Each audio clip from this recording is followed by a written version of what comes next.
individual must unfold according to the capacities of his consciousness at any given time. Therefore, we are not dealing with problems such as a map of the city of Los Angeles, where each step of the way can be examined and checked. We are dealing with great abstract conceptions. And these conceptions in their turn change in meaning as we grow. We think we have them solved, but our own unfoldment is forever challenging us to search more deeply into this basic mystery which underlies all things. So we are dealing with truth or principles in a mystery. And words fail, thoughts fail. But perhaps out of the effort to grasp, we release from ourselves something of the archetypal design. For the most part, these abstract subjects are profitable to us only in one way, that they increase our confidence or understanding about the kind of a universe in which we live. They help us to find more solid footings for faith upon laws and principles, which, partly understood, still blaze out in splendor, giving us an assurance that we live not in an accident, but in a great intention. Probably that is the largest lesson that we can immediately learn. For the details of this intention have been theological controversies since the dawn of time. Yet each individual gradually outgrows both the theology and the controversy. He finally comes to seek the experience of the great creative processes within himself. He is aided in this because he is a miniature of all things. In an orderly universe, creation occurs on numerous levels, and these levels, in a concatenation, that is, in a descent from higher to lower, these levels follow the same archetypal pattern, and if the trestle board can be sensed or grasped at least in part, it supplies a useful key to the innumerable particulars which may be of concern to us. There is an ancient belief or doctrine concerning septenaries which I think may be abstractly useful. Some of our most remote ancestors in the great philosophical schools declared that the whole of cosmos, the entire vast universal system of universes in which we exist, is built upon a vast mathematical formula. Whether we want to say that the formula came first, or the universe blazed this formula into existence, perhaps is a fine point. But one thing we do feel or believe that is sustained by the deepest knowledge that we have, namely, as Plato says, God geometrizes. The creating power, whatever we wish to designate it, manifesting its own nature according to its own will, moves inevitably in a patterned way, in an orderly way, in a way suitable to the gradual unfoldment of a system of emanations, all of them orderly, consistent, and proper. Also, according to this ancient belief, the differentiations of universal systems of cosmic systems and of solar systems. This differentiation was due to basic formulas contained within the great formula. Therefore, every creation, every solar system, and everything created within it is determined by a basic formula unique to each structure. Thus, the formula which manifests itself in our creation defines both the Creator and the creation.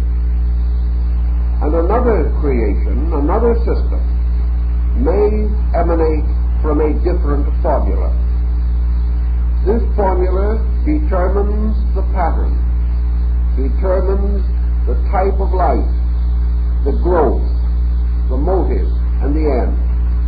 And this formula in turn is dependent upon an infinite pattern of formulas which together form the master plan of all.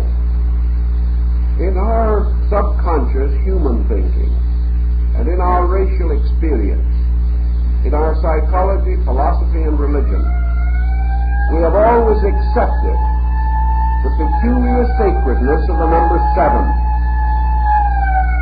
And we are therefore impelled to assume that the key number upon which our entire solar life unfolds is a pattern based upon the esoteric powers and significances of the number 7. This is why septenaries of various kinds are eternally present, because from the basic archetypal trestle board, from the master plan, all things infinitely reproduce themselves in kind, so that everything within the creation bears witness to its master key. And this master key for us, for our creation, the ancients declared to be a septenary, an unfoldment of all things through the mystery of the number 7. Now this mystery itself can intrigue us for an incredible period of time. I have seen magnificent calculations built upon it, vast patterns unfolded through it. But for our purpose, in the time that we have, we cannot attempt to trace all of this material. We will trace certain phases of it.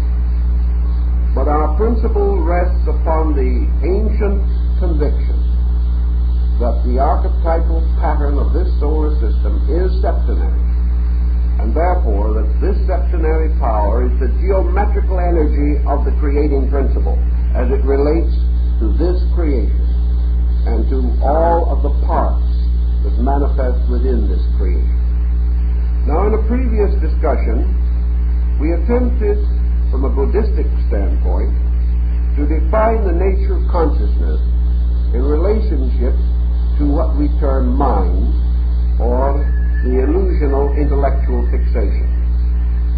And we remember that Buddha considered sleep to be the most approximate symbol of consciousness, and that it is from this mysterious root, this unconditioned state, into which the sensory perceptions and the aggregates or hindrances of illusional activity all retire, that in this basic state of not being objectively aware is a type of consciousness which survives without action, survives without self-knowing, survives without imparting knowledge, and that this consciousness furthermore possesses within itself the power to awaken itself into objectivity from the mystery of sleep. Thus sleep carries within it certain rhythms, certain habits, natural and inevitable to itself, and the individual desiring to awake at a certain time the next morning will awake, although he is not conscious of the circumstances that caused him to awaken. the continuity of this purpose was carried through what we call unconsciousness, to be revived again when the need arose. This same principle corresponds to certain very early Asian teachings. For here we find the statement in the standards of Zen, or standards of contemplation or meditation, that the eternal parent, wrapped in its 7 mysterious and invisible robes, slumbered again for 7 eternities. And we also learn that time was not, for it lay asleep in the infinite bosom of duration. Universal mind was not, for there was no vehicle to contain it. Now this represents then the sleeping world, or the sleeping state of root consciousness. We have already pointed out that this problem, the innate nature of consciousness itself, we cannot fathom. We do not know the consciousness as it is, in abscondita, without manifestation, without self-awareness, but simply existing. Yet in the ancient systems, all things that were fashioned, all things that were emanated, all things that were created, emerged from the inscrutable mystery of the eternal state of consciousness, which we liken to sleep.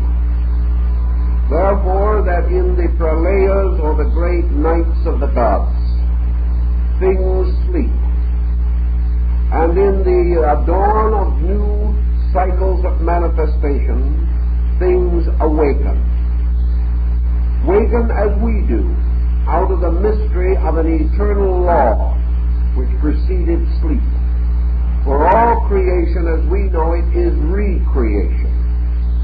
All manifestation as we know it is an emergence from non-manifestation, which in turn was preceded by manifestation. And as the universe is itself a vast unfolding thing, sweeping like a huge population through space, we are also confronted with the mystery of life around us as we see it. Living things are forever being born and forever dying, but life is forever going on.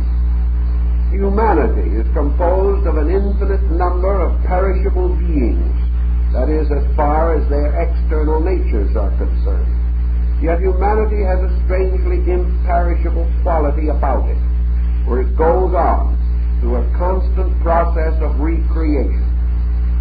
All human beings coming into birth in the daily existence we know are not born at the same time.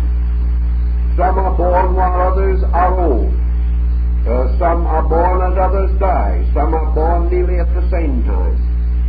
But there is forever a borning and forever a dying. And yet the vast body of life goes on. Such is the mystery as it emanates from space. There are worlds coming out of space. There are worlds existing in space. There are worlds disappearing in space. But space itself, an eternal principle, is never empty of creations, never without something emerging or something departing, something coming forth or something retiring. The suns and planets and great systems are forever being born, forever fulfilling their destinies, and forever returning again to the mystery of sleep, to the mystery of infinite, absolute causation. And this timeless, dimensionless, ageless thing, which can never die because it knows neither birth nor death, but within which is an infinite capacity of borning and dying, of forever awaking, so that it appears as though every germ which floats in this mystery can be touched by the fire of creativity and burst into a world, and that having passed its proper span, it fades back into the mystery from which it came. And in the back of the great meditation image, then, of your creative processes is this vast concept of an eternal potential, forever producing potencies, an eternal principle, forever flowing into manifestations that are temporal or non-eternal. But the one foreverness in the whole pattern being this forever of livingness, which comes into manifestation forever. Now, some systems have assumed that at the very root and source of the totality is an infinite form of this vast, preconceivable thing, this thing that simply cannot be known, because totality cannot be grasped by parts. The totality knows its parts, but they do not know it. So the universe is infinite capacity, always being filled with infinite potential, and going on and on and on. So the first power of the ancient Godhead was this resident, simple fact of consciousness itself, which may have a pre-existence existence in its nature, a consciousness represented as consisting of two states, one a state of eternal sleep and the other a state of non-eternal awaking, so that consciousness never fully awakes, consciousness never fully sleeps, yet consciousness is forever both sleeping and waking.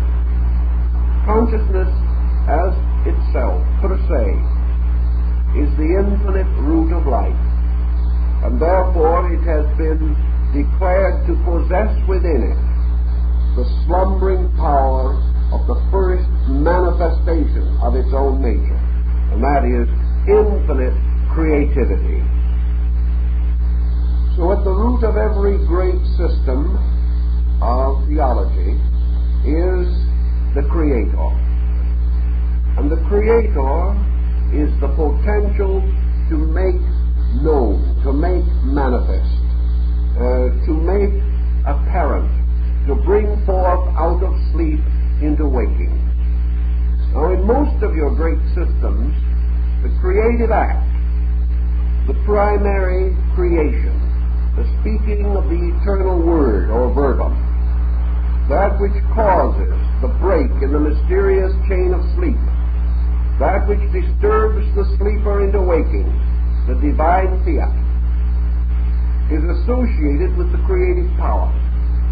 And once this power has struck, the light has come, creation has been objectified, we find very, very little further reference to this power.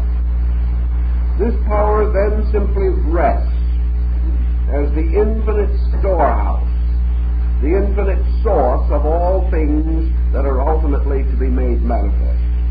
Therefore, in most theologies, you find very little actual definition, very little explanation, very little even veneration for this principle in itself. Now, we will find, for instance, throughout the world, temples to many deities, but there are very few temples to the simple principle of universal consciousness itself. In Christendom, for example, you will find very few churches dedicated to God per se. You will find deity worshipped through attributes, but symbols of absolute deity. Churches, temples, or shrines in honor of this absolute deity are comparatively rare. When you compare the number of churches, for example, in Christendom that are dedicated to Christ, you do not find nearly so many in which the dedication is directly to the first power of the Godhead. This first power of the Godhead is always represented as a strangely aloof power, bringing things forth and then remaining in the shadow behind them. Now, we have many symbolisms to represent what might be termed the dawning of consciousness, the first creativity in this great emanational theater. In Taoism and in Zen, for example, the primary symbol of creation is a circle. Now, this is perhaps contrary to our more common concept, for we nearly always think of the creating power first as a being. In your esoteric and philosophical systems, however, a being is not the first. Being is the first. And therefore the circle, as a symbol of infinity, represents to the mind of the symbolist, as a mandala, an infinite field of consciousness, a field infinite as far as we can conceive, and yet in the background of the vaster systems of which this is but a small fragment, a restricted or limited field. It is, however, the peculiar zone, area, or field which is to become involved in the creation of a system of some kind. And in antiquity, the supreme being in nature, universal consciousness, was usually considered as an area. It was considered as a diffusion, as an infiniteness, with its center everywhere and its circumference nowhere. And strangely enough, this consciousness, which represents actually the field of creativity of a logos, or deity, was a circle, or more correctly, a sphere. But the sphere diagrammatically becomes a circle, which is a symbol of a very abstract quality, representing an area impregnated with a consciousness, or with a life principle.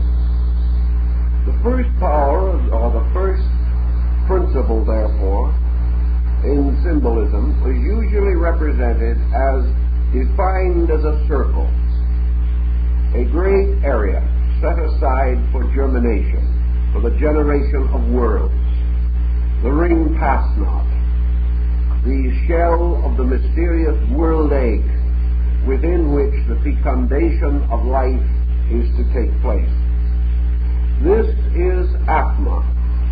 This is the superior nature. This is consciousness without the implication of selfhood.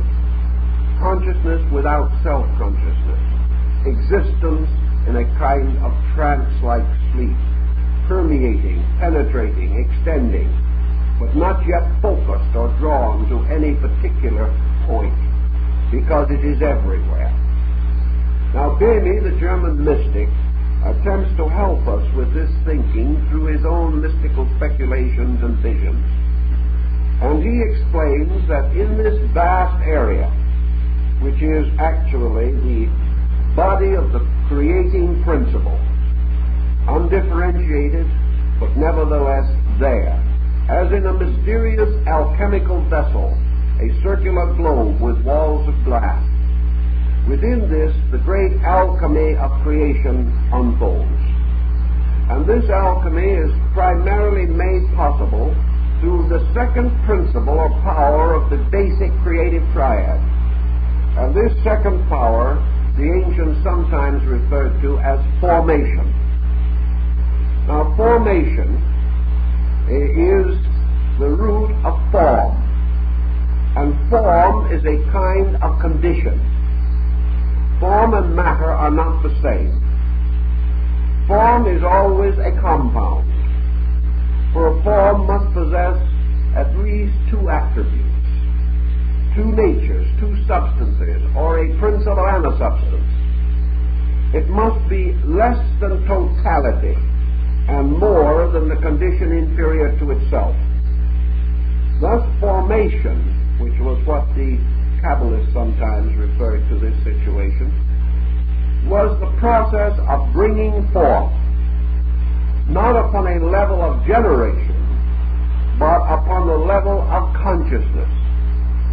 Generation upon the level of consciousness the ancients conceived to be formation, or structures brought forth, as the Hindu says, by will and yoga. And by formation in this process, Promienie explains that there is a vast motion, a motion that moves along a radius, and that this motion is from the circumference of the vast circle of life to its center. Gradually, all of this field moves toward its own center, leaving behind it what the ancients call privation. And Promienie refers to when he says bis and abyss, the abyss being that which is left. And the gradual bringing together or moving together of the spiritual energies of an area results in these energies moving toward a center, leaving behind them an area privated of their own natures. And this privated area becomes the basis of what we call matter. Now, matter is not the absence of life, but the life deprived of certain attributes, the creative attributes which have been drawn to the center. Matter is just as much alive as anything else in space, but certain consciousness intelligence factors have been drawn toward the center along these radial lines from the circumference. And when they unite in the center to form the dot in the circle, we then have the gradual emergence of the third logos, or the third power of the creating principle. And this third power was called by the ancients the universal thought. Now, how shall we fix this thought perhaps a little more adequately in our mind? Consciousness is superior to thought. Therefore, thought can come into existence in consciousness. Now, less than consciousness, but more than thought, is something else, for which we need a word. And the Scriptures give us one word that is applicable. It is something that is a little more and than thought, but less than consciousness. And one word that has been suggested for it is understanding. Understanding being a power which can transcend thought. It is good to think, but it is better to understand. But it is still better to be fully conscious. These things represent degrees. Now, in your great group of creative principles, we have then this triad of the Platonists, the one, or the eternal, the beautiful, the understanding, and the good, which is the divine thought.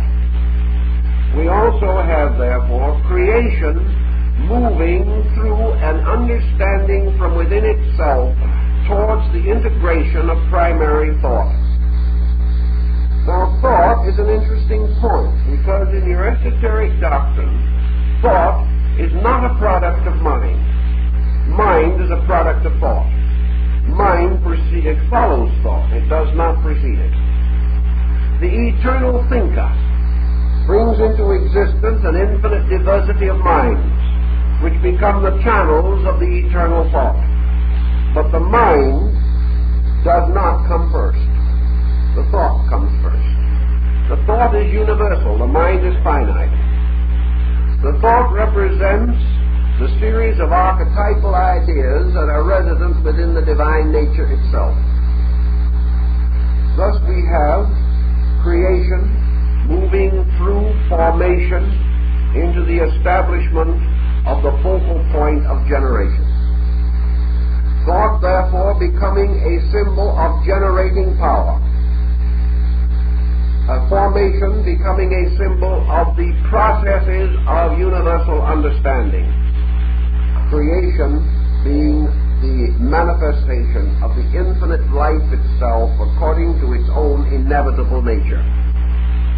Thus we have a triad now which constitute the three basic principles of existence.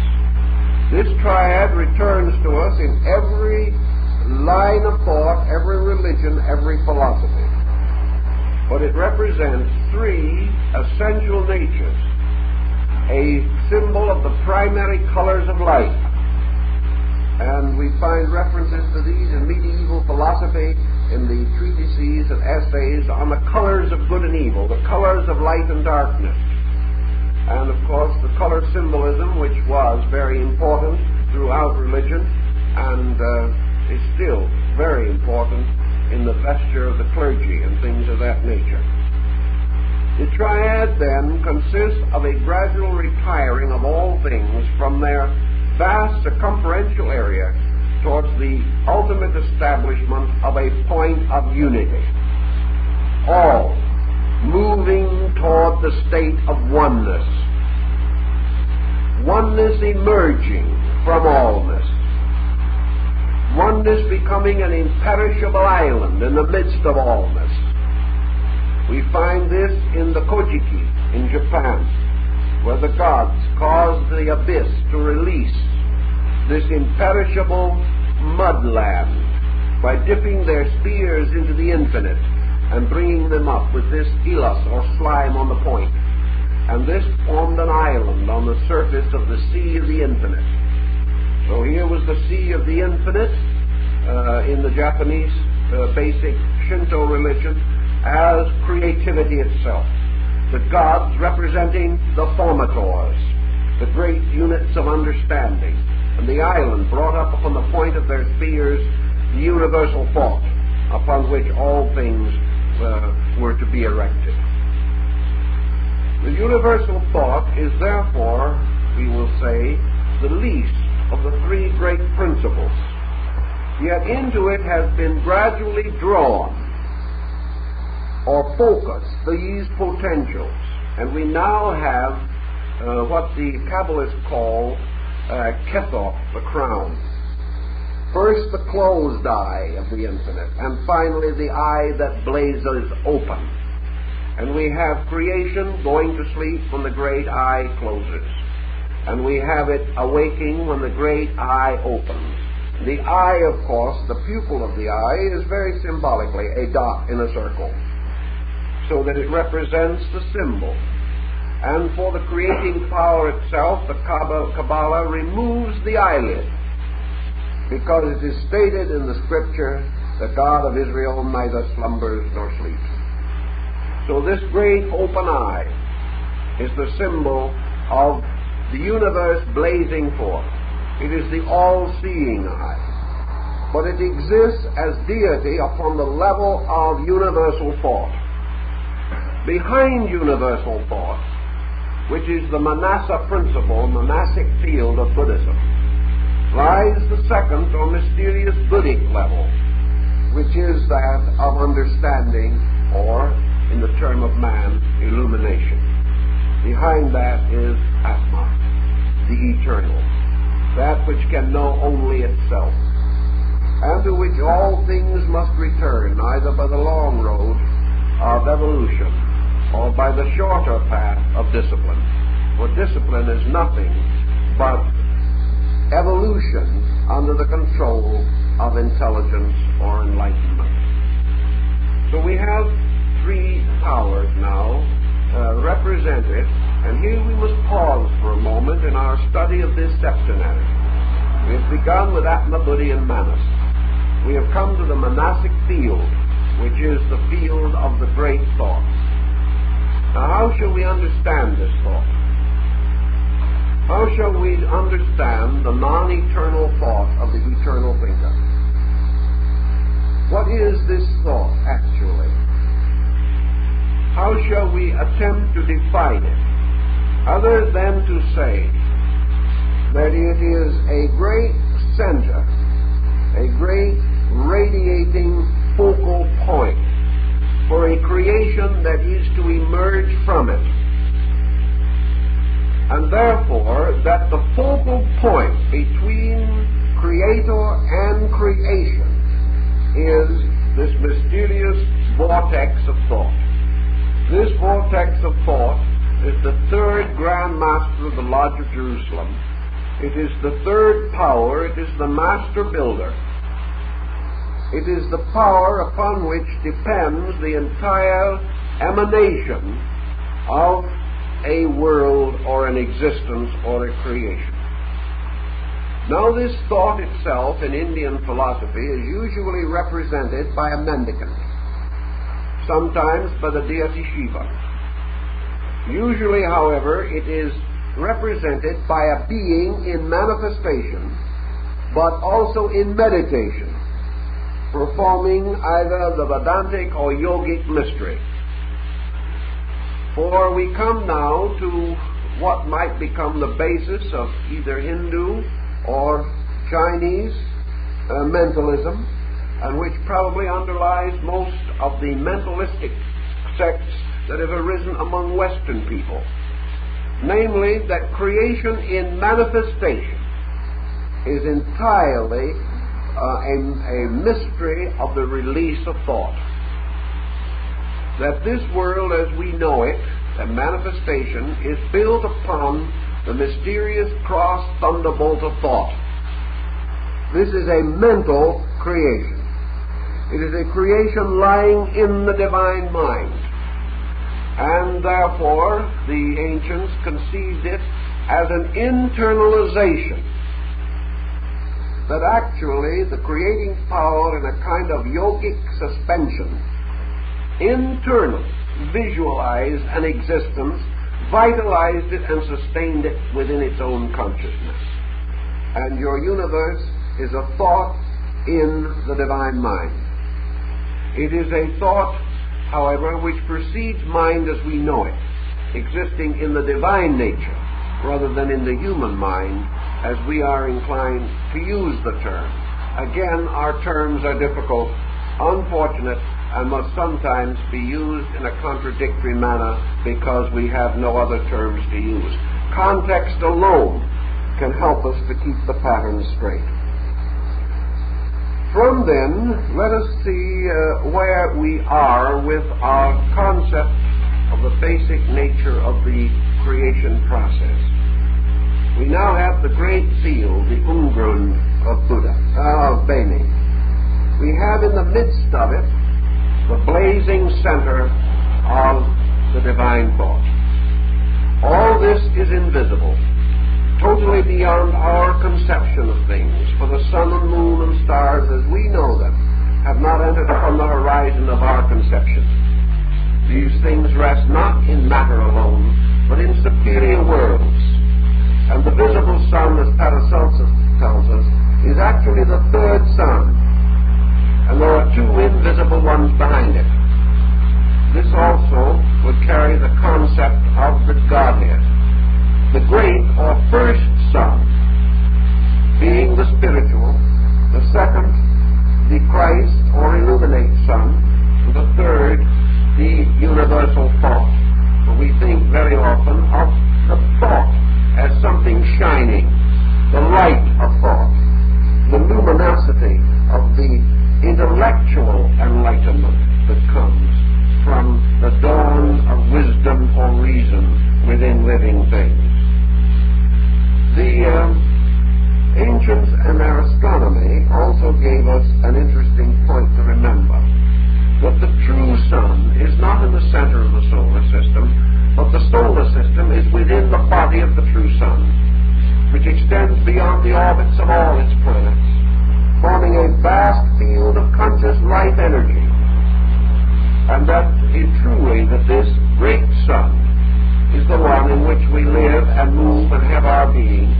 And in the magnetic field of the human being, this corresponds to the auric egg, or the circumference of the electromagnetic field of the body. For in man, the consciousness is not in the body, but the body is in the consciousness. And the consciousness itself recapitulates this process, focalizing to produce thought, but actually extending throughout the entire field. and therefore perhaps paralleling the idea of Plato, namely that souls, live beings, falling into generations, come from the circumference of this great system and not from the center, and that suns and planets falling into generation fall from the Milky Way, or the great embryonic field of stars, which the ancients regarded as a vast organism in space. But our purpose is merely to summarize this situation and to say that finally the great triad of invisibles, of causes, of principles, of divine attributes, this triad finally becomes manifested, not visible but manifested, through the first tangible thing with which we are capable of struggling in an effort to understand, and that is universal thought. Universal thought is also something not imprisoned. The ancients said that the universal thought was azonic, as its name implied that it was universal. Therefore, that all thought is a diminishing from this universal polarization. Thought is a unit. Thought is a oneness, extending again throughout the entire nature of existence. There is only one thought, although there may be an infinite diversity of thinkers. One thought sustains all mentality, all mental processes, and this thought itself is the luminous mind capacity of deity. It is the archetypal thinking, the thought, or the Hermes of the Hermetic axioms. For it is said that thought wrote all books, one thought producing all thinkers who in turn attempt to solve the mystery of ignorance and establish wisdom. So in the midst of a great field deprived by the energies which have been drawn to form this great focal point, blazes the invisible intellectual sun, the sun of thought. And now what happens? We have come into a situation that somewhat resembles an hourglass. We have brought the great creativity downward to a focal point in universal thought. From this focal point, it expands downwardly in quality, not in direction, but in quality, qualitative descent. And what it does then is to begin to flow into the field that was left privated by the reduction of energies, as these were drawn to the center to form this great focal central luminosity. Therefore, thought begins to move inevitably into the privated area, moving inevitably over the area that was previously occupied by consciousness. But it moves upon a lower level than consciousness. It moves downward into objectivity as we know it. Now, there are many degrees of this and many processes of it, but for our simple purpose, let us assume, for example, that creation or creative power was moved downward as through a funnel until it reached the bottom of the funnel, which was the focal point of thought. And then passing out of the funnel begins to diverge again to form the lower half of the hourglass, in which it begins to flow into the field left deprived. But this field is now receiving an influx on a lower level than that from which it was originally deprived. So gradually the thought begins to fashion matter. It permeates matter and becomes the basis of something that is to follow. And thought, permeating matter, sets up a twofold motion. This twofold motion consists of the descent of the thought principle itself, and as a result of the impregnation of matter by the universal thought energy, a gradual evolutionary process in matter. matter begins to grow upward by the Gnostic doctrine of emanation. Matter begins to ascend to meet the descent of the life principles. And gradually out of this ascent of matter and the descent of energy, we find the rise of creatures. We find the growth and manifestation of all things. Now thought, having passed downward now into the state of generation from which it is to operate, we have an important consideration held by our ancient brethren. First of all, that the mundane creation, or the objective generation, whatever it may be, has its root in the universal thought. That it is an inverted tree growing downward, to be met by another tree growing upward out of the abyss, and that these two trees ultimately mingle their branches to form one tremendous structure, a structure of internal descending power and external ascending power. These two meet on various levels, and according to their degrees of meeting, on the levels on which they meet, species, types, kinds, worlds, planets, everything relating to the inner structure of a creation begins to come into manifestation. Actually, in the descent of this principle also, thought becomes the apex, or the top point of the pyramid of generations. All things have their generating origin from thought. And man, as a generating being, ultimately becomes a mental or thought creator, but not as yet in his present evolution. Thought out of itself, then, also begins to develop objectively a new center of manifestation. And here in the monastic field, thought gradually identifies its first integration, and that integration is mind. Now, mind is the body of thought, and mind and thought together constitute a compound.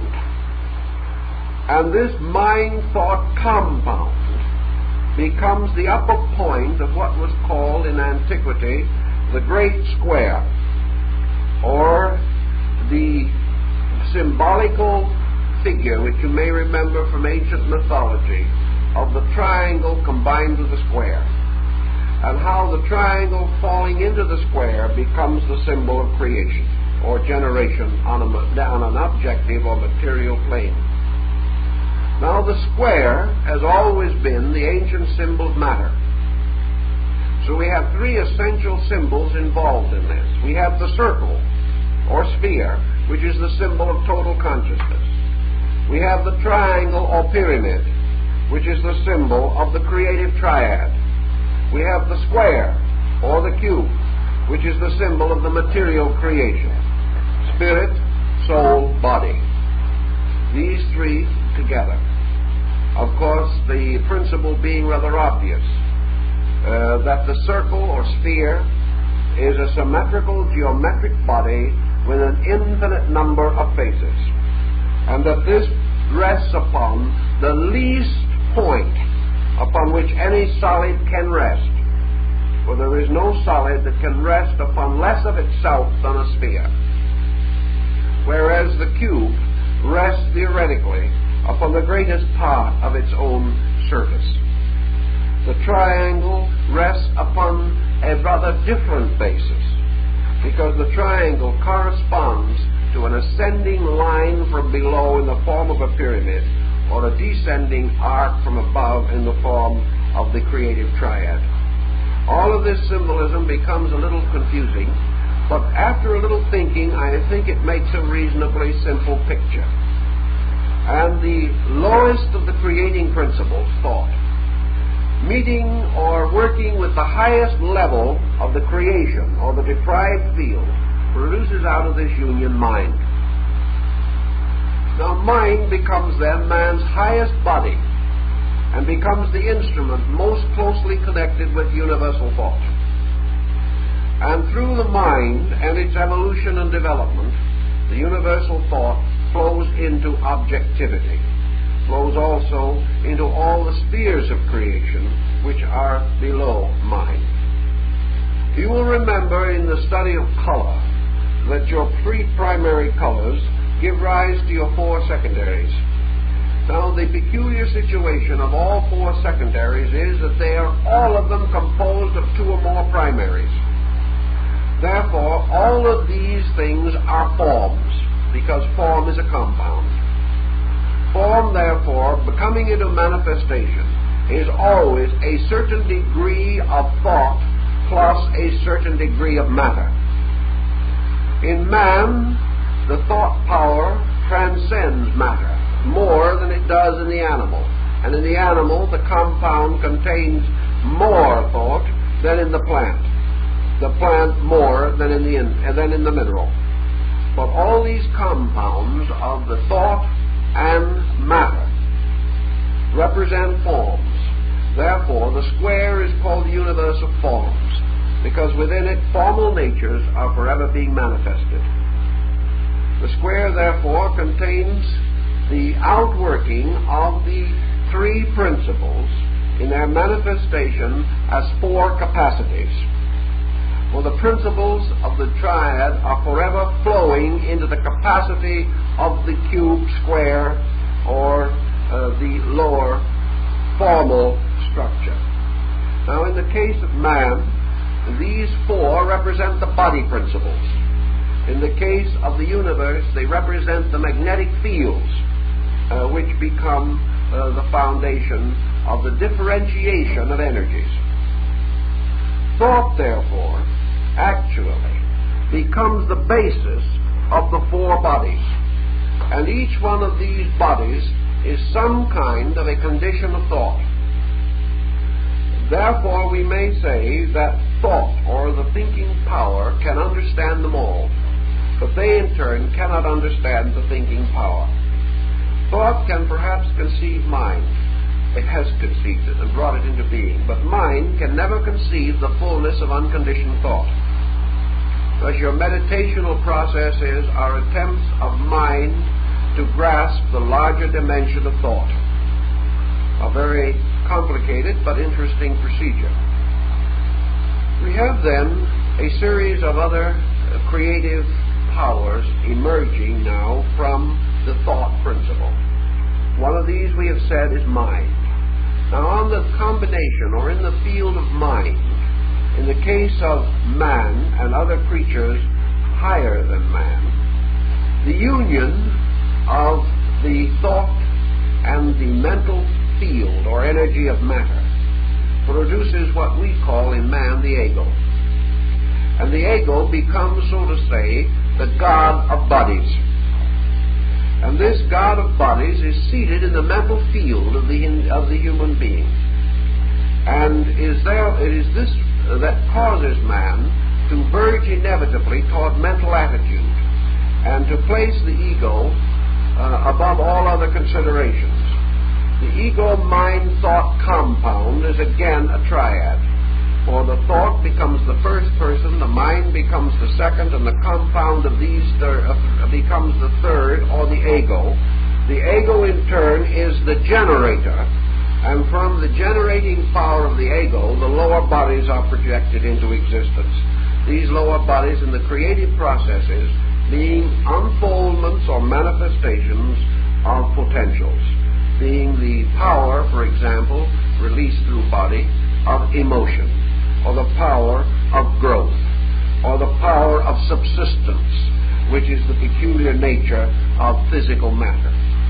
Thus we have from the creative triad the power to think, the power to feel, the power to grow, and the power to exist temporally or physically as an integrated compound. Now, each of these things are powers. These in turn, including the power of subsistence or physical integration, which means a kind of energy that holds the physical body together but is not the physical body.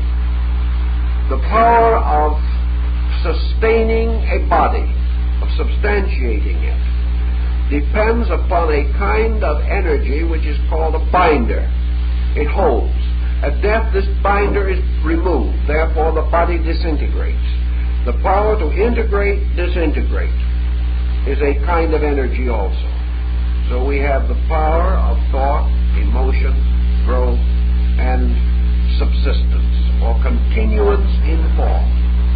These constitute the quaternary, or the four secondary attributes, all of which also lie within the superior, but these four are definitely dependent upon thought and emerge from it. Therefore, to feel, to think, to grow, to subsist are actually under the power of the thought principle. Now, when all these things are grouped together, we have 7 basic powers, of which 3 are primary and 4 are secondary, but altogether they are inevitably necessary in the compound which we call a solar system. And they are also necessary in the highest visible being that we know in that solar system, namely man himself. Actually, furthermore, we now have a human being without a body. We have his power to make one. We have his power to keep one, for a time at least. We have his power to hold the atoms together, but we have no body. Because the ancients point out that body, which is the substance or formal principle itself in its lowest degree, is not a principle. Body is not a principle. Therefore, body was the 8th sphere of the ancients. Body is the grave. Body is the physical capacity. It is the cup into which all these energies flow. Body is therefore the great container of principles. And once these principles have been locked within the body, then the body becomes the symbol of this deprived matter, which I mentioned before. And all these principles moving into it begin to work through it. And in the universe or solar system, the body is composed of all of the physical members of that system, being the bodies of the planets and the luminaries. Therefore, the Earth is part of the body of the solar system, just as our own physical bodies belong to us. So 7 principles flowing into a container or receptacle, which becomes both the tomb and the womb of these powers. It becomes the tomb because in it these powers die, but the womb because from it these powers are reborn in the great evolutionary processes of nature. Thus we have the descent of these 7 creative principles which are ultimately locked in matter. And being locked in matter, they then begin the process of breaking through matter, which they do by a very gradual evolutionary process in reversal of the order of their descent. The Egyptian philosophers had a very interesting concept of that, because they said that part of the septenary came into every part of the formal principle, and that the highest principle was reflected in the lowest aspect or attribute of matter. Therefore, the ancient Egyptians said that consciousness per se, in its physical existence in man, for example, exists in the skeleton, and it exists in the marrow in the bones. That it therefore is associated with the most crystallized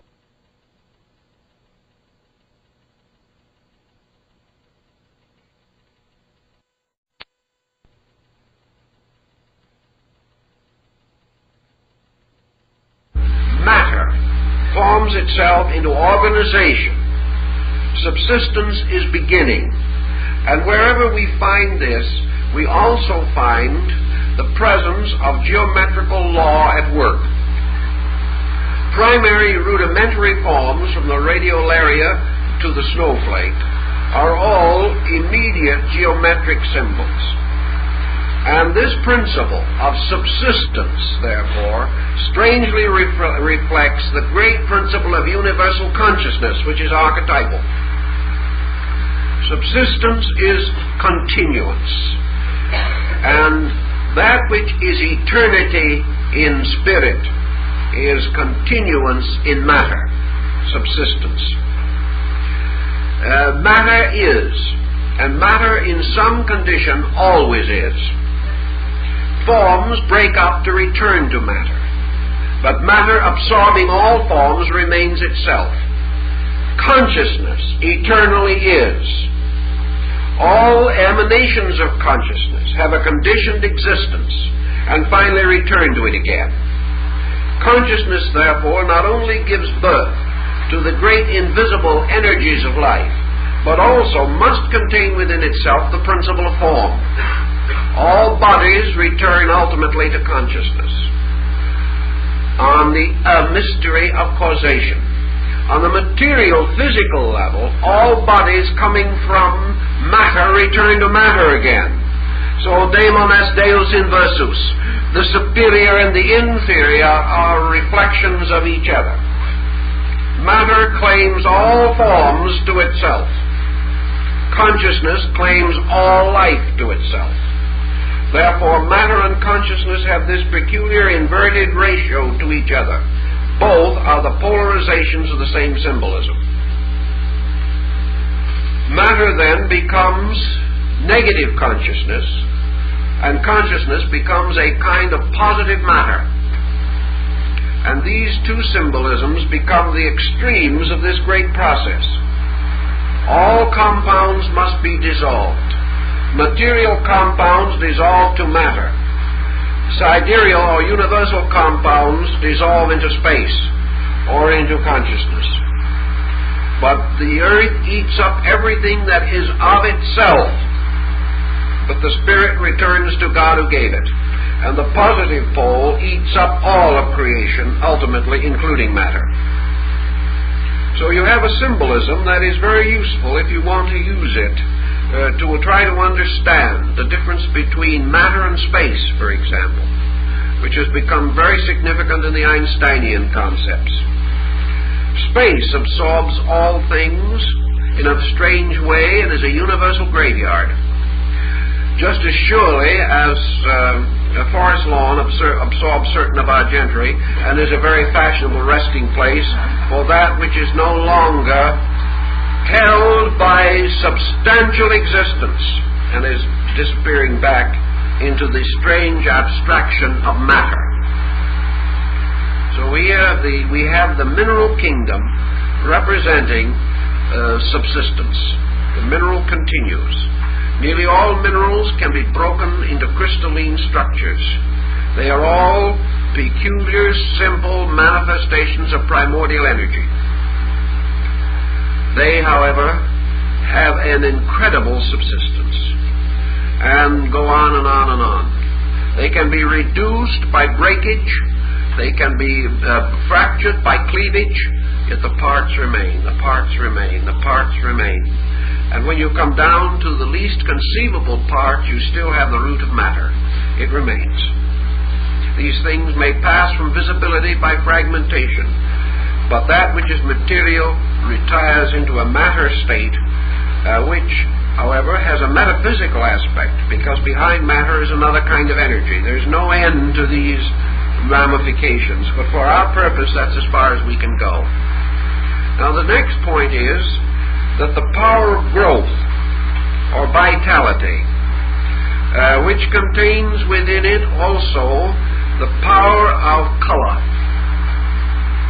we find gradually emerging through the plant kingdom, in which universal vitality breaks through the mineral existence, creating for itself first certain bridges, which we call lichens and things of that nature, and moving upward from the soft stones that hardened and the hard stones that softened, and finally producing a capacity for growth, a capacity for release.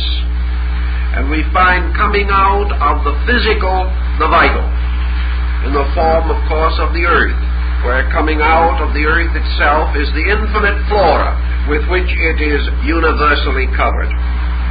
Now, in man, this vitality has certain physical symbolism, as, for example, hair, but it also has an invisible symbolism in the term of vitality, the power to escape into action, the power to escape into generation.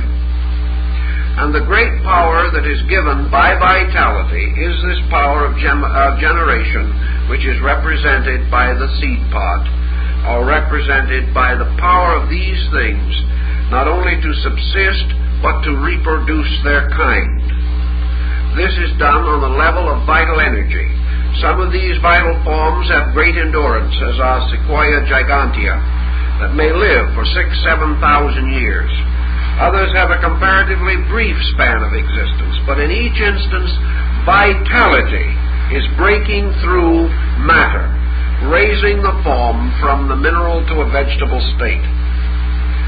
Now, when emotion comes, this form is pressed on to the establishment of new function, and emotion manifests primarily in the animal world as motion. Emotion gives the power of the creature to move, and motion in turn is inspired by only one quality, emotion, inasmuch as motion rooted in fear, rooted in the desperate effort to survive, to escape, to break away from things which might otherwise destroy. Dr. Biscayne made experiments a long time ago to prove that carrots and other vegetables have the rudimentary principle of emotion.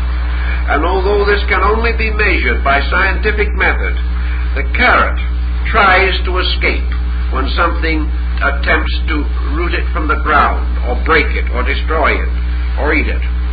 This form of life is beginning to experience the concept of survival, and through certain links between kingdoms, such as the sensitive plant, in which the leaves of the plant actually attempt to escape the person who touches them and do move away, we find the gradual development of motion, and with it also emotion, and the gradual release through the creature of the emotional potentials that we recognize.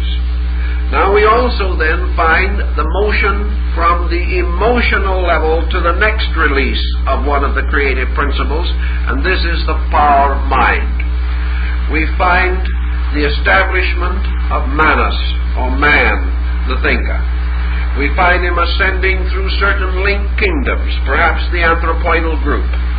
We find him moving gradually toward the individual control of his own destiny by the power of mind.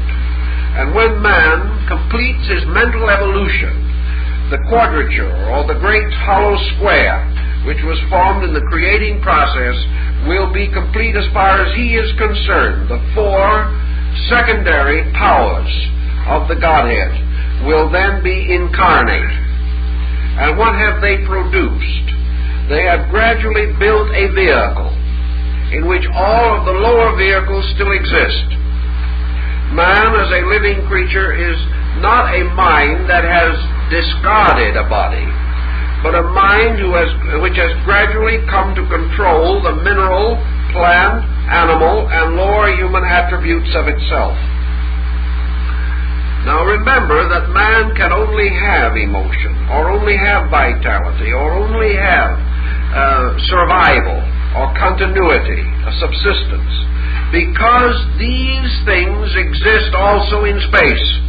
He cannot have an emotion unless there is an emotion apart from him. He does not invent emotion. He does not create emotion. He creates integrations of vehicles by means of which these qualities from the universe can move into him. And whatever constitutes the highest integration which he is capable of receiving signifies the level upon which he functions. The animal has the emotional level sufficiently strong to receive and distribute emotional energy, but not yet strong enough mental organism to distribute mental energy. So the fact that man is developing these instruments and can see the four kingdoms around him, and including himself, indicates that these four kingdoms represent personifications or embodiments of powers which are existent in the solar system, and must therefore also in some form be existent in every superior organism beyond the solar system, out into space itself. For nothing can manifest in any part of creation that is not an essential part of the ultimate creating principle itself. It must exist there.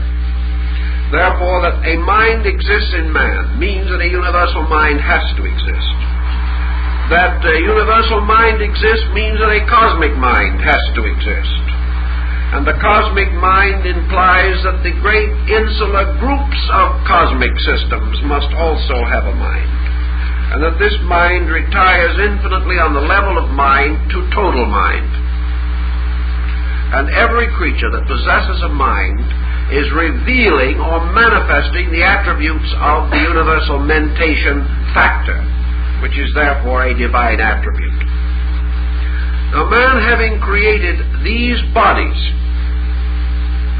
also becomes involved in a series of situations, according to the ancient concept of the septenary. For man ascends like an ascending pyramid to an apex, and this apex becomes his mental nature. And at the point of mind, we have the bridge or the link between the universe of effects or of manifestations and the universe of causes. So man can ascend, according to the ancient concept, until he attains the state of mental existence. He can be a mind-ruling creature. And in his physical organism, the whole thing is repeated again, because in this case he creates on the lower level another chain of these instruments, and the mind begins to function through the brain center. For man has not only participation in the thought of the universe, he has participation in the divine mind, and he functions as a mental being through a brain. And this complete stream of vehicles moves unbroken from its root to its ultimate manifestation. In the same way as the brain becomes the instrument of mind, so we know that the liver becomes the instrument of emotion. The spleen becomes the instrument of vitality, and actually the heart becomes the instrument of the physical body, therefore peculiarly linked with consciousness, which again is its opposite in the higher polarity. So that as a man thinketh in his heart, so is he.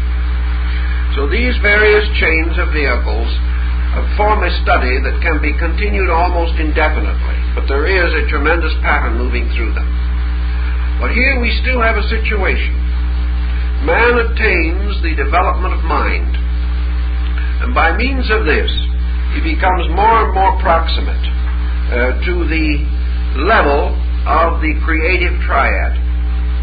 Now, however, he is reaching the apex of the lower half of his hourglass again. He is now ascending through a series of instruments in which he is creating a capacity for the manifestation of the divine attributes. He has a compound personality now, and from this compound personality, regulated by the ego, seated in the mental field, he becomes a human being. Yet evolution for man does not stop at this point, because man now passes from the secondary or compound manifestations of the divine principles to the higher triad. And this higher triad continues to require the development of other vehicles of manifestation. In a mysterious way, this triad has, in its negative poles, flowed into all of the body principles to make them exist and bring them up. Now, however, man has reached a point in which he can bridge, forming an atascaratus between the higher and lower structure.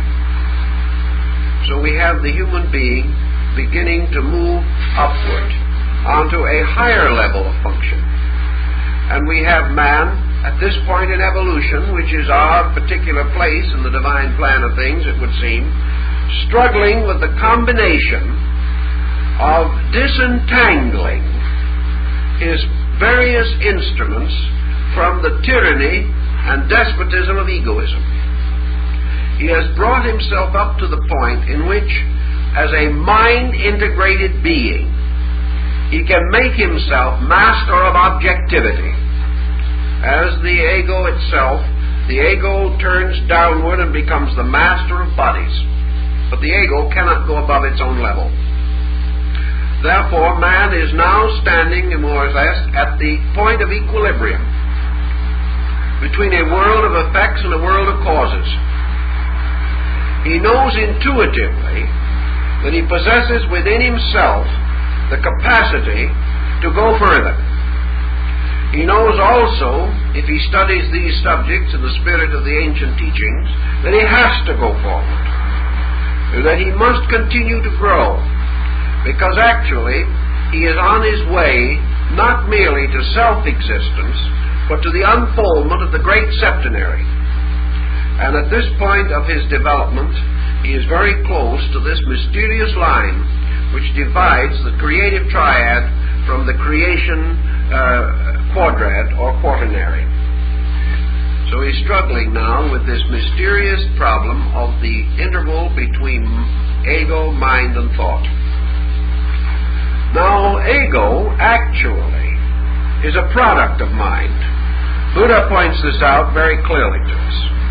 Namely, that there is a kind of mind that is not egoic. That the ego is a self-created concept, depending for its existence upon the attributes of the five senses, or sensory instruments. Consequently, that this is an artificial entity, and that mind lies behind it. Therefore, we have a great many philosophies in the world in which the individual tries in one way or another to discover what he calls divine mind. He tries to experience mind without self. And we find this in our meditational systems. The individual attempting to achieve through the renunciation of the focal point of selfhood. So we have the very concept of renunciation. For the individual, regardless of what he renounces in terms of worldly goods, no human being has anything important to renounce except his own ego, which is the cause of most of his troubles anyway. It isn't the poor worldly goods or chattel that he accumulates really has done himself or anyone else any harm. It's his own miserable misuse of these things through the tyranny of his ego. I want, I don't want. These things become the basis of egoism. So in your mystics, whether it's Christianity or non-Christian, you find the concept of unworldliness, the breaking away, the giving up of worldly goods, the distribution of wealth among the poor, the retiral to the hermitage in the desert, the sacrifice of worldly honors. We find these laws of unworldliness going as far as your monastic orders, with their complete detachment from all things worldly, their laws of celibacy and continence and all these things.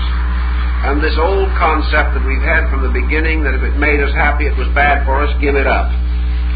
All of this is a struggle with the concept of the individual trying to break away from the peculiar hindrance which he recognizes in his own self-determination, his determinism to do as he pleases, and the recognition that in some way that this is not what is supposed to be, that all of this leads not finally to the path of glory, but only to the grave.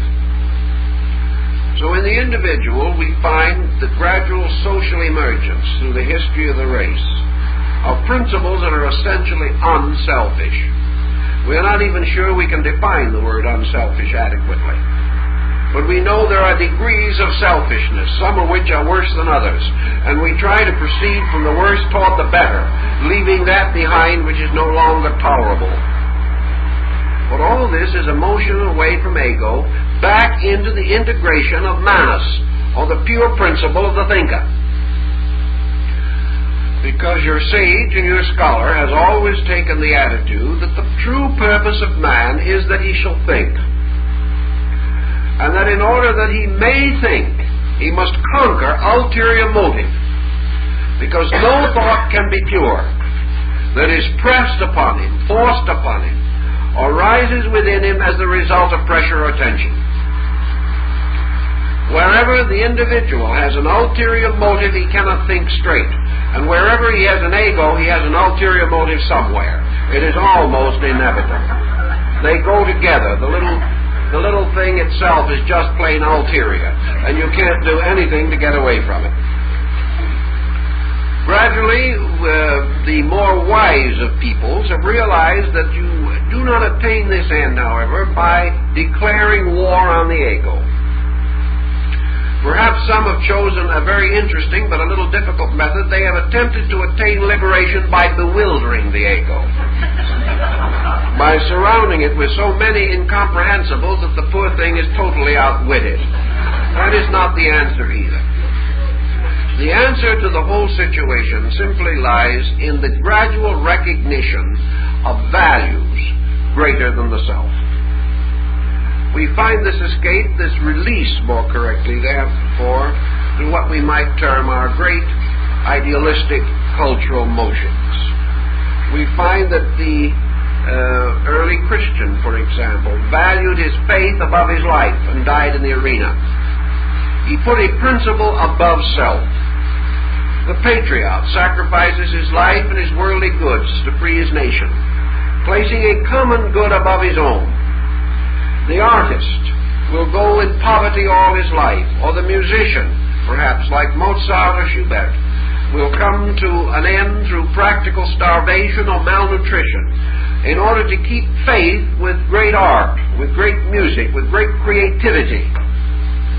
We find individuals who find creativity more rewarding than worldly acclaim and choose obscure and difficult fields, or go out into some barren region to make it flower, simply because some spirit within them is stronger than the immediate satisfaction of their material natures.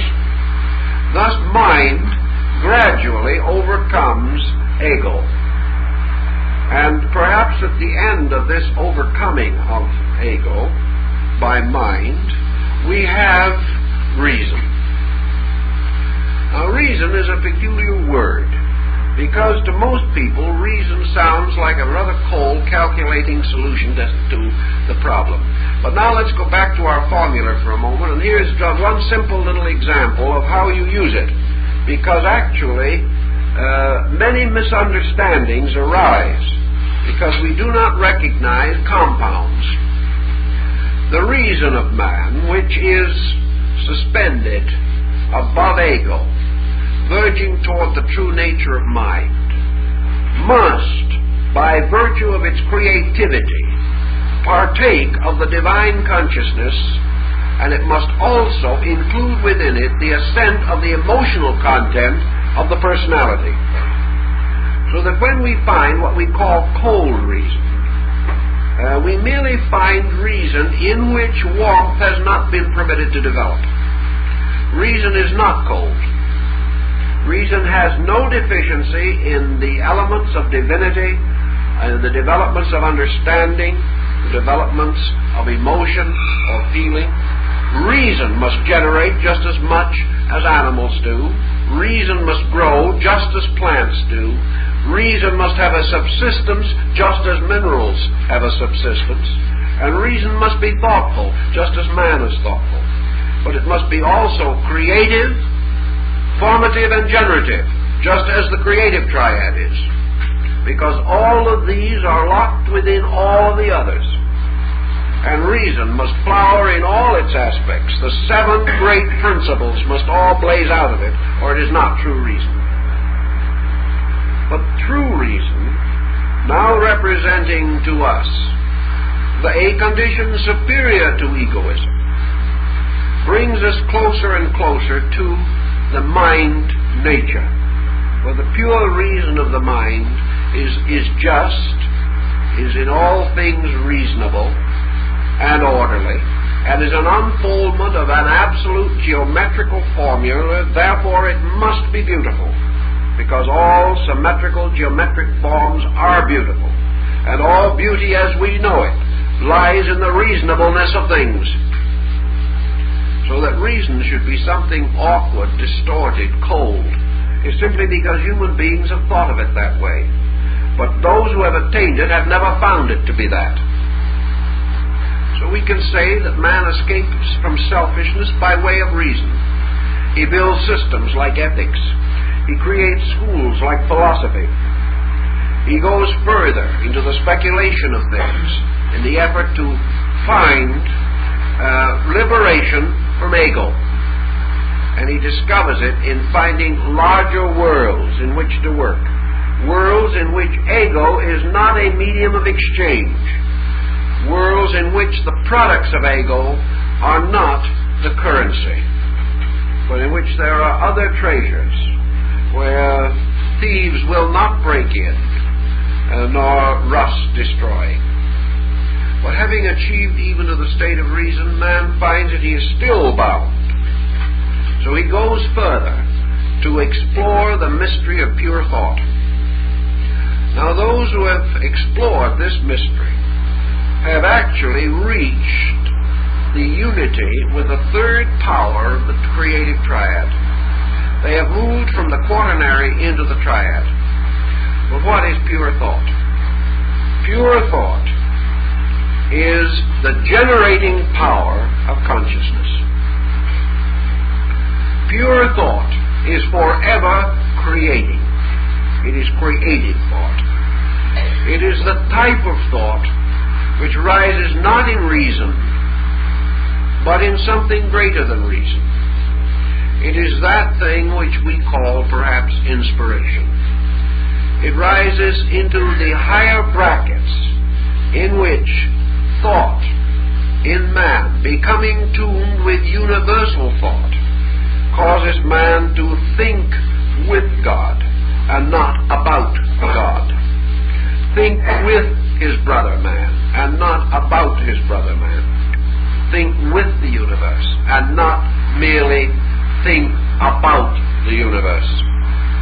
So as the Eastern philosophers tell us, this at-one-ment of pure thought corresponds to attunement with the third person of the great triad of creative energies.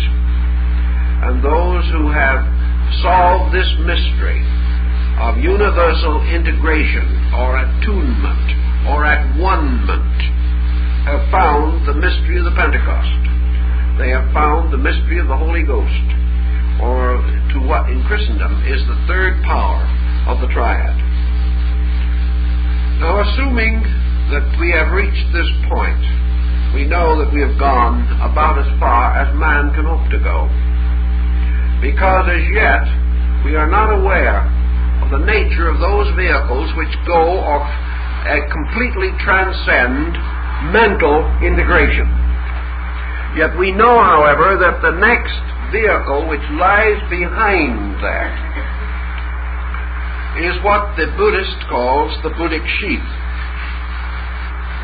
Now, the Buddhic sheath represents the second power of the Godhead, coming into the concept, therefore, we call formation, or the motion of consciousness towards center. But now we are radiating outward instead of going inward. Involution was the gathering of these things.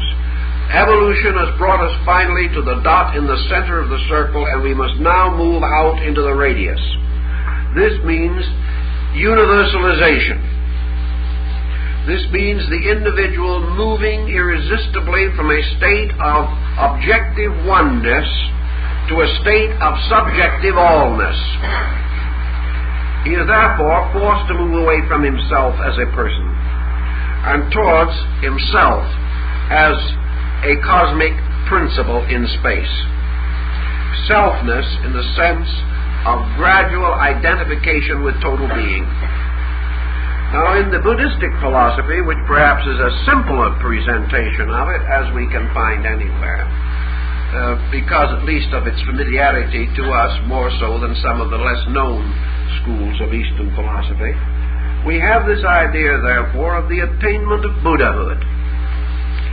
We have this process of man gradually passing out of the cycle of rebirth, because egoism or mental individualism is at the root of rebirth. We find the individual, however, also passing into a state of what they would have termed, and did term, illumination. Now, this illumination is the person moving into a state of internal awareness, which becomes more and more surviving and consistent, and brings greater and greater sense of internal power. The consciousness of a universal life power beyond thought. This would be equivalent, of course, to Buddhahood, and the field of this, the great energy space field, covered by the second power of the Logos, or the second Logos, is, of course, the Messianic field. It is the field of the principle of beauty. It is the field of the sphere of divine love.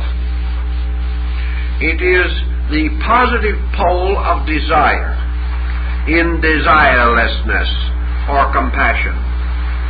And in the second power of the creating principle, we have the ultimate and final sublimation of man's concept of emotion and its restoration to its divine unity. Thus we have the idea of this returning home across the bridge, and Christ as the embodiment of this principle, saying that none come unto the Father save through the Son, or through this medium distance of the universal acceptance of the infinite love of God. So the end of wisdom, or the mental focus, is to discover deity as absolute reality, absolute law, absolute good, for that matter, or intellectually as absolute truth. But as we proceed to the second person, or ascend now above this to the second power of the Trinity, we have to find the experience of consciousness as absolute love, absolute compassion, because we are dealing now with a very intricate but very important equation. Man, searching always for escape from selfness, has discovered way down on the material plane of his action a principle, namely that the greatest power that can cause him to forget himself is to love something else. That by love he overcomes his own ego. That true love releases him from the tyranny of self-desire. In a strange way, true love also takes his mind away from its own mental focus. There is self-forgetfulness in the service of the beloved. Thus man finds a strange release, even temporarily and temporally, in pure love. Love as unselfish as he can conceive it to be. So he moves this concept into this great concept of the creative triad, and finding his own consciousness on its pilgrimage or search toward the infinite, he tries to identify himself with the principle of formations, which is this principle of love. He also recognizes that in some mysterious way that this love is a bridge between existence as he knows it and the total absence of that existence, he suddenly discovers that absolute unification with consciousness can only result from total self-forgetfulness, that he can never discover the nature of ultimate being while he can remember himself. This is a peculiar point, but as he proceeds in his investigation, he discovers it to be true. He must therefore experience something that causes himself to become totally unimportant. And the only experience that he has found is some kind of a high emotional experience. And that this emotional experience, in the term of sublimity, causes him to have an absolute desire to participate in the nature of this sublimity. Therefore, through the ultimate and utter love of God, the individual achieves the means of final attainment of universality. He does it not by his wisdom, but by his, as St. Francis of Assisi expressed it, through this absolute passion for God. Now, in a strange way, the terms probably are not so good. I don't think St. Francis actually meant passion as we know it.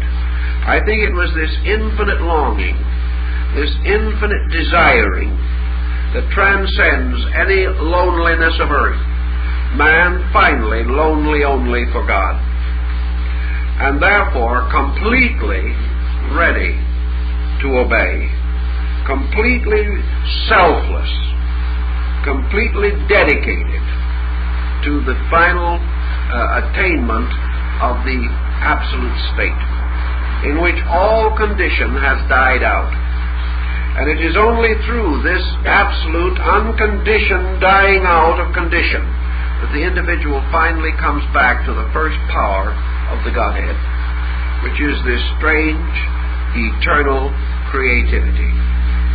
He experiences also that this eternal creativity, this thing which he recognizes as the paternity of God, God the infinite Father-Mother of all that lives, God the infinite parent, infinitely loving its creation throughout infinity.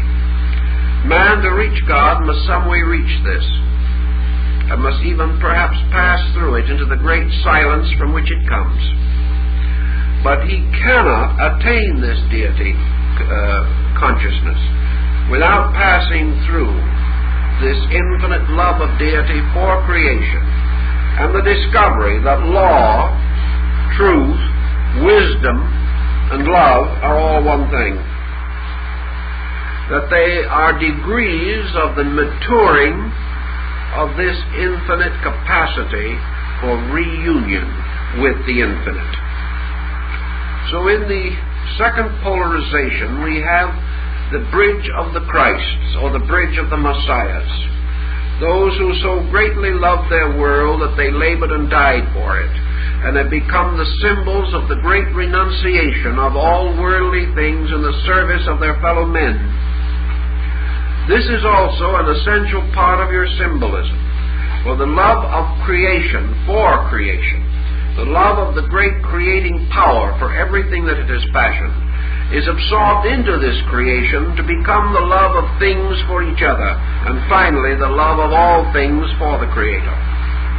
So this tremendous power, this great potential, this great creative attribute is also locked within creation. And the release of this attribute to its highest degree is the release of the second power of the triad.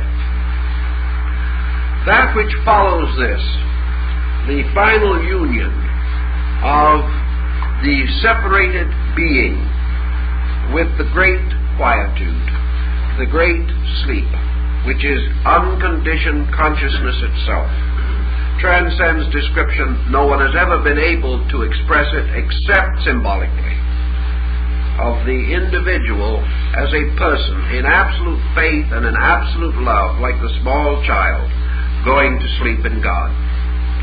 What that sleep is, not knowing, but with a perfect faith that beyond the sleeping in the appointing of things is the waking, which must always follow. But as man physically in this world, if he has lived a reasonable life, if he has kept faith, goes to sleep at the end of his days with a full inward conviction of the rightness of things, so in the infinite, that being which has learned to understand, learned to love, and learned to long for the Creator from which it came, goes to sleep in consciousness, in space consciousness, with a perfect faith and a complete realization that this is going home, that this is the return of the spark to the flame, that this is the return of the part to the whole, and that beyond this there is no night and there is no fear. Thus, out of the principle of messianic faith or love comes also this infinite acceptance. For just as deity must blaze forth in the fullness of all things, so man in searching for deity must arise to the realization of the fulfillment of all things, that everything is there. Everything is in its natural and proper place. So the individual spark, having been restored to its parent flame, sleeps again for 7 eternities. And what lies beyond that sleep, man does not dare to speculate, because he can think as he will, fabricate what he wants to, but he cannot know, because he cannot experience beyond his attainment. He can only realize that somewhere in the mystery of things, all these values and facts exist.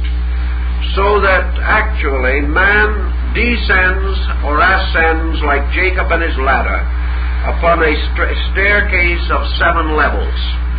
He ascends and descends upon a mysterious ladder which consists of the 7 powers of God. And he is moving upward among these powers. And he has descended from among them. And he brought them all down into the sleep of material birth with him. And he brings them all back to the sleep of spiritual union with him. For at both ends is sleep. At one end the sleep of the earth, at the other end the sleep of heaven.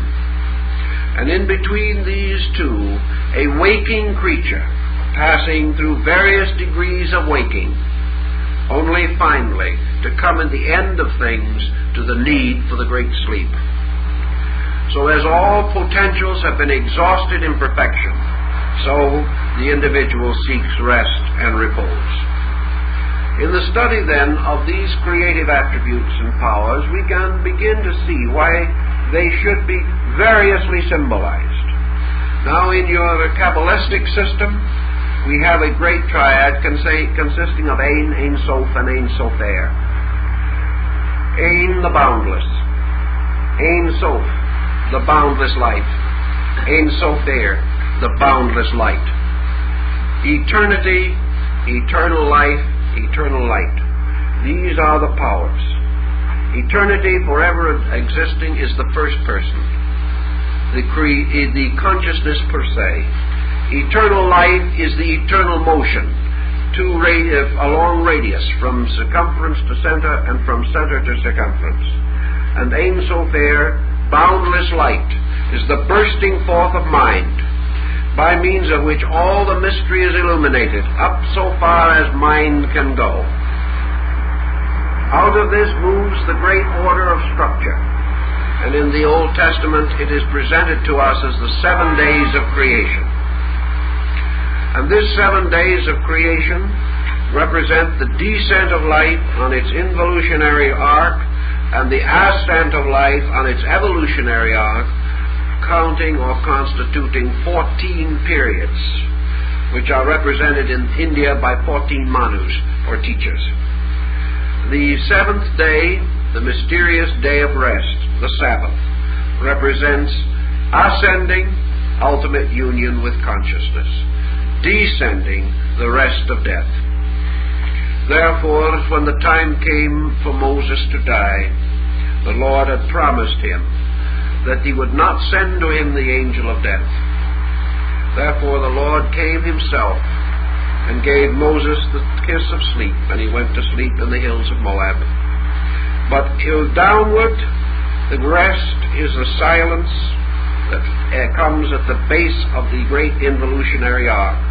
For in this silence sleeps the mineral, with its consciousness locked in darkness. At the top, eternal consciousness, its own nature, dark to us because we cannot understand it, and immovable, unchangeable. Between these two, the great ladder extends its rounds and rungs. A man descending comes finally to the darkness of matter, and ascending to the equally impenetrable darkness of total consciousness. And in this arc between, he passes through all the conditioned states that we know. Brahma, Vishnu, and Shiva represents exactly the same principle as far as these situations are concerned. And in all the systems we have the Father, Son, and Holy Spirit, or their equivalents, always signifying the three spheres, and out of the third sphere emanating the great quaternary, or the hollow square of the world. We have in Bacon's New Atlantis the college of the 6 days' work, in which man, by attainment, ascends the scala intellectus, or the ladder of the intellect, finally coming to the great silence, which is the Sabbath of the Lord. We also have it in the Rosicrucians in the Silentum Post Clamoris, or the silence that ends all things, and in Bami likewise. For behind and beneath all things we find being eternal, the great silence, from which all the sound comes, and into which all the sound must return again. So we have the sound and the fury as far as objectivity is concerned. But this strange life of ours is rounded with a sleep. And not only the sleep below, but the sleep above. And all of it takes place within the great circle of consciousness, which is to man total sleep. And within sleep, these wakings come. These dreams exist. And in this sleep, what dreams may come. And we'd always have to think of ourselves, perhaps, as dreamers slowly awakening. And when we awaken from the dream, we do not know what kind of a world we will live in. But we do believe firmly that at the end of the great evolutionary dream is the ultimate union with reality, the ultimate outgrowing of all conditioned existence, the ascent of the numbers, as Pythagoras taught, this mysterious pyramid of numbers called the tetractys, which finally ends again in the one in turn finally disappearing into totality. So man is now fighting to escape the concept of one as the first and regain his understanding of one as the all. To do this, he must transcend the one in himself and attain to the all, which is the only one. This is also your Sankara philosophy in India. It is the principle behind this great philosophical system. So man grows up and down through the 7 creating principles, or the 7 powers of God. And in various ways these powers have been embodied, personified, attributes have been given to them.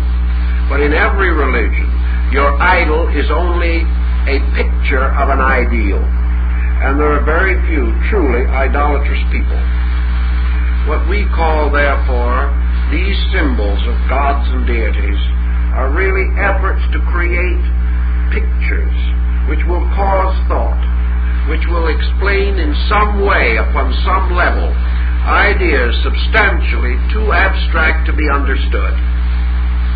When we begin to recognize this, we will realize that the 7 great gods of the ancients, like the 7 wonders of the world, are all symbols of the 7 powers of the Godhead. And that within these powers we live and move and have our being at all times. And that every condition through which we pass is a conditioned state of these powers. that beyond these powers there is not anything else. There is not even vacuum. For what we call vacuum is merely the totality of these powers in an undifferentiated state. And that we are moving in a strange way from unknowing to self-knowing, to universal knowing, to unknowing. And at the end, we pass back into a state which we can neither define nor estimate.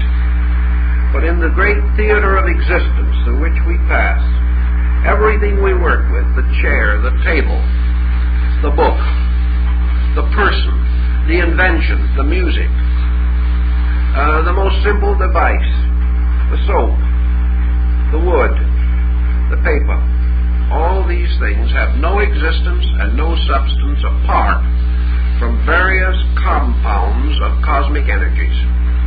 Just as surely as we can reduce every physical substance to its electrons and ions, just as surely as we know that the new hat we bought for Easter is actually an energy, a condition in energy, which incidentally, psychologically, was very energizing to us at that moment also. That all these things are energy. But more than this, these things are forms. They are forms of some kind. And every form that exists is a combination in various levels of action or relationship of the 7 creative powers of God. Therefore, there is no such a thing as a profane world, and there never can be. There is no difference between things sacred and things not sacred, except in human acceptance or rejection. Everything is equally divine, whether it be the mysterious deity we worship in space or the little dog we pat on the head. These things are all God unfolding. And therefore, we have a deep and wonderful responsibility to life. And it is our privilege, as best we can and as rapidly as our own beings permit, to become increasingly aware of this truth. And by becoming aware of it, break the mysterious, magical spell of the ego, which binds us to the concept that there is ourselves and something else, when there really is not something else. An ancient Chinese teacher was brought before a vast group of people and began a speech. And he opened his remarks by saying, "And you, my dear friend." In other words, he spoke to 10,000 people, but he referred to them as one friend, trying to point out the union in them. He was not speaking to many people, but to one person. He probably could have gone further and included himself among them. But perhaps it was a difficulty in language. But his concept was that he was not speaking to many, but to one in many appearances. In the universe, we have not many things. We have one thing, manifesting primarily through 7 powers, and proceeding or emanating from this to infinite diversity. But regardless of all that diversity, the great framework stands. There is one which becomes 7. There are 7 which become 1. And even this becoming belongs to thought only, because the 1 and the 7 were always identical. And the 7, attempting to become 1, have always been 1, so that the attainment is the discovery of the fact, and not the establishment of a new or different condition. If we can carry those thoughts in mind, we probably will have enough to think about for this coming week. Now, we have 2 or 3.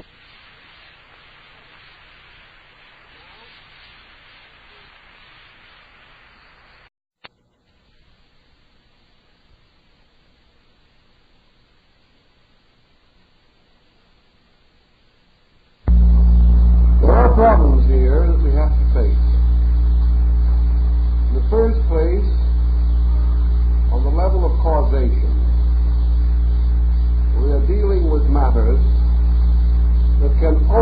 be presented symbolically.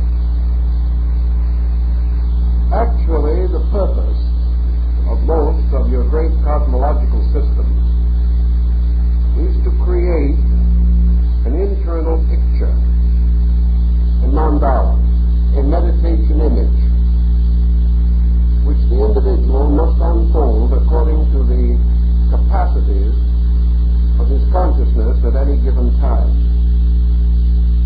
Therefore, we are not dealing with problems such as a map of the city of Los Angeles, where each step of the way can be examined and checked. We are dealing with great abstract conceptions.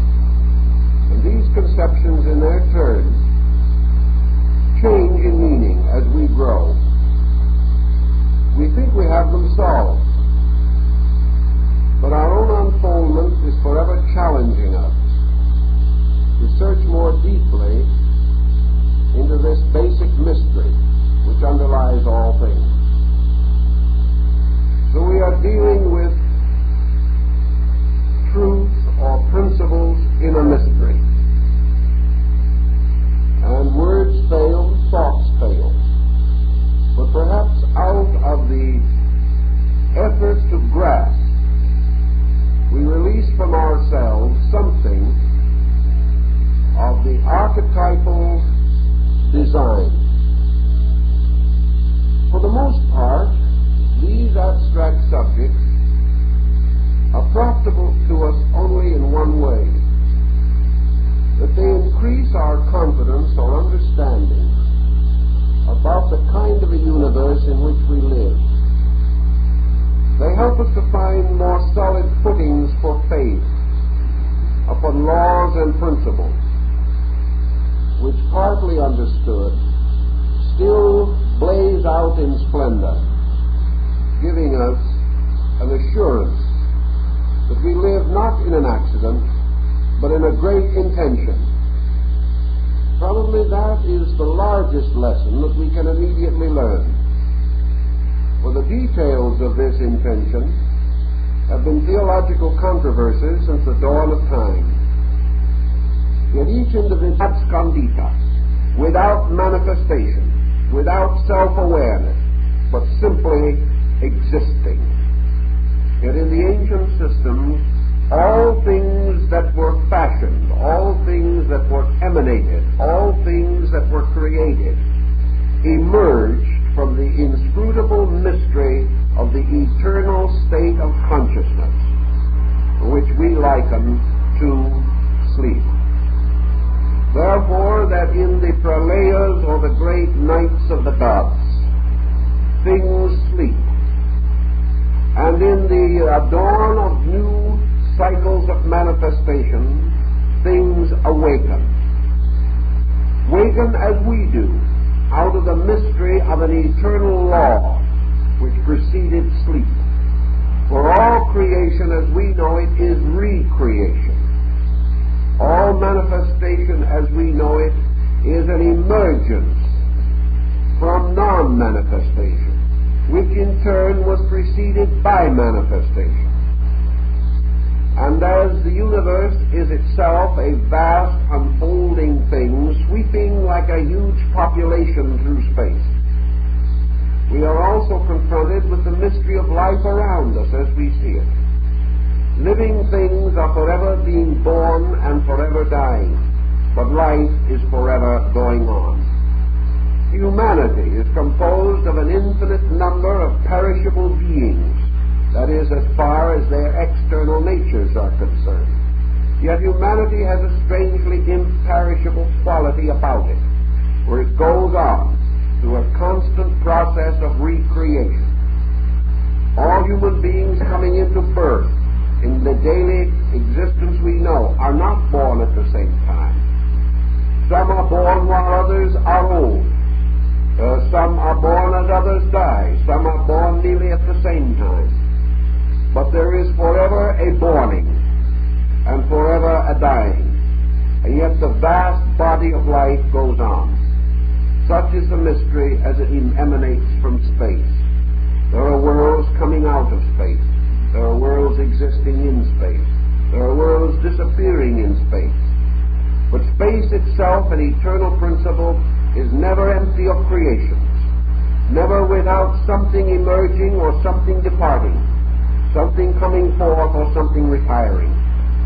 The suns and planets and great systems are forever being born, forever fulfilling their destinies, and forever returning again to the mystery of sleep, to the mystery of infinite, absolute corner system, and everything created within it is determined by a basic formula unique to each structure.